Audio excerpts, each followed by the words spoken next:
ഇൻസൾട്ടാണ് മുരളി ഏറ്റവും വലിയ ഇൻവെസ്റ്റ്മെന്റ് എന്നുള്ളത്. സഞ്ജു സാംസണ് ഇപ്പോൾ ഈ ലോകകപ്പ്, അതായത് ഒരുപാട് നാൾ 10-11 വർഷമായിട്ട് സഞ്ജുവിൻ്റെ കരിയറിൽ ഏറ്റവും വലിയ അപ്സ് ആൻഡ് ഡൗൺസ് ഉണ്ട്. അപ്പോൾ സഞ്ജു ഇനി ഒരു സ്ഥിരമായിട്ട് ഇനി ടീമിൽ ഉണ്ടാവില്ല എന്നുള്ള രീതിയിൽ വലിയ ചർച്ചകളൊക്കെ നടക്കുന്ന സമയത്താണ് ഗില്ലിനെ വെട്ടി ശുഭ്മാൻ ഗിൽ, അതായത് ഇന്ത്യൻ ക്രിക്കറ്റിലെ ഒരു പ്രിൻസ് എന്ന് അറിയപ്പെടുന്ന ശുഭ്മാൻ ഗില്ലിനെ വെട്ടാൻ BCCI ധൈര്യം കാണിച്ച് സഞ്ജുവിനെ ഫസ്റ്റ് വിക്കറ്റ് കീപ്പറായി ലോകകപ്പ് സ്ക്വാഡിലെടുക്കുമ്പോൾ നമ്മളെല്ലാം വലിയ പ്രതീക്ഷയില്ല.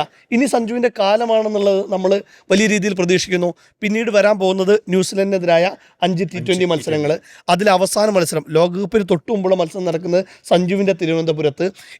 കൈൻഡ് ഓഫ് ഒരു കാവ്യനീതി എന്നൊക്കെ പറയുന്ന രീതിയിൽ സഞ്ജുവിന് വേണ്ടി ഒരു സ്റ്റേജ് പ്രകൃതി സെറ്റ് ചെയ്യുന്നു എന്നുള്ള രീതിയിൽ നമ്മളെല്ലാം വലിയ രീതിയിൽ പ്രതീക്ഷിച്ച് നിൽക്കുന്നു. പക്ഷേ ആ ന്യൂസിലൻഡ് ഒരു 5 മത്സരം കൊണ്ട് ലോകം മൊത്തം കീഴ്മേൽ മറിയാം സഞ്ജുവിൻ്റെ കാര്യത്തിൽ. ഈ സമയങ്ങളിൽ സഞ്ജു സഞ്ചരിച്ചുകൊണ്ടിരിക്കുന്നൊരു മാനസിക സംഘർഷം ഏതൊക്കെ ആയിരിക്കും എന്നുള്ള ഞാൻ തിരിച്ചിരുന്നത്. ഈ ഒരു 5 മത്സരത്തിൽ സഞ്ജു നേടുന്നത് വെറും 46 റൺസാണ്.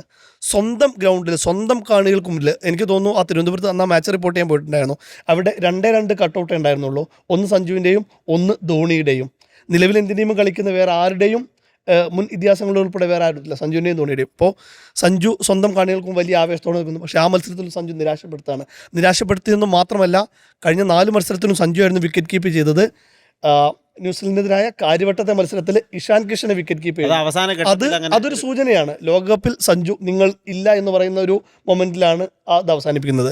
ലോകകപ്പിലേക്ക് വരുന്നു. ഇന്ത്യ ആദ്യ മത്സരത്തിൽ മുംബൈ വാങ്കഡെ സ്റ്റേഡിയത്തിൽ USA-ക്കെതിരെ കളിക്കുന്നു. സഞ്ജു ഇല്ല, സഞ്ജു വാട്ടർ ബോയ് ആണ്.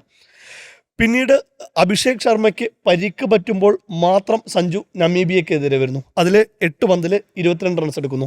പിന്നീട് 2 മത്സരത്തിൽ സഞ്ജുവിനെ കളിപ്പിക്കുന്നില്ല. അത് ബാക്കി എല്ലാ ടീമുകളും, നമീബിയ ഉൾപ്പെടെ, USA ഉൾപ്പെടെ, പാകിസ്ഥാൻ ഉൾപ്പെടെ എല്ലാ ടീമുകളും വലിയ രീതിയിൽ ഇന്ത്യയുടെ ഒരു ദൗർബല്യം മനസ്സിലാക്കി ഓഫ് സ്പിന്നർമാരെ കൊണ്ടുവരുന്നു. ഇന്ത്യയുടെ ഇടംകൈ ബാറ്റർമാർ ആദ്യ ഓവറുകളിൽ തന്നെ മടങ്ങുന്നു. അത്തരത്തിൽ എല്ലാവരും എക്സ്പോസ് ചെയ്തിട്ട് പോലും ഇന്ത്യൻ ടീം ഒരു ചേഞ്ചസിന് തയ്യാറായിരുന്നില്ല. ഒടുക്കം സൂര്യകുമാർ യാദവ്, ഇന്ത്യൻ ക്യാപ്റ്റൻ, ഒരു തരത്തിൽ സഞ്ജുവിനെ ഒരു പരിഹസിക്കുന്ന രീതിയിൽ വരെ പോയിട്ടുണ്ട്. സഞ്ജുവിന് വേണ്ടി ഞാൻ തിലകിനെ മാറ്റണോ, സഞ്ജുവിന് വേണ്ടി ഞാൻ ഇഷാനെ മാറ്റണോ എന്നൊരു ചിരി കൂടി അദ്ദേഹം ചിരിക്കുന്നു. അത് ഒരു വലിയ രീതിയിലുള്ള, കാരണം ഒരു ക്യാപ്റ്റൻ ഒരിക്കലും സ്പ്ലിറ്റ് ചെയ്യുന്ന രീതിയിൽ സൂര്യകുമാറിൻ്റെ ഒരു പ്രവൃത്തിയെ വലിയ രീതിയിൽ മുൻതാരങ്ങളൊക്കെ വിമർശിച്ചിരുന്നു. അങ്ങനെ ആ ഒരു സാഹചര്യത്തിൽ വരുന്നു. സിംബാബ്വെക്കെതിരെ സഞ്ജുവിന് സൂപ്പർ 8 നിർണായക മത്സരത്തിൽ അവസരം കൊടുക്കും. അത് ഈ ലെഫ്റ്റികൾ നിരന്തരം പരാജയപ്പെടുന്നതുകൊണ്ട് ഒരു റൈറ്റ് ഹാൻഡർ ഉൾപ്പെടുത്താമെന്നുള്ള ഒരു ഒറ്റ കൺസിഡറേഷൻ്റെ പുറത്താണ് സഞ്ജുവിന് ഉൾപ്പെടുന്നത്. ആ മത്സരത്തിൽ ഇന്ത്യക്ക് ഏറ്റവും മികച്ച തുടക്കം സഞ്ജു നൽകുന്നു. ഒരു 14 ബോളിൽ 25 റൺസ് അവിടെ വന്നിട്ടുള്ളൂവെങ്കിൽ പോലും സഞ്ജു പോകുമ്പോൾ പവർ പ്ലേയിൽ ഇന്ത്യ മികച്ച ടോട്ടലിലേക്ക് എത്തുന്നുണ്ട്.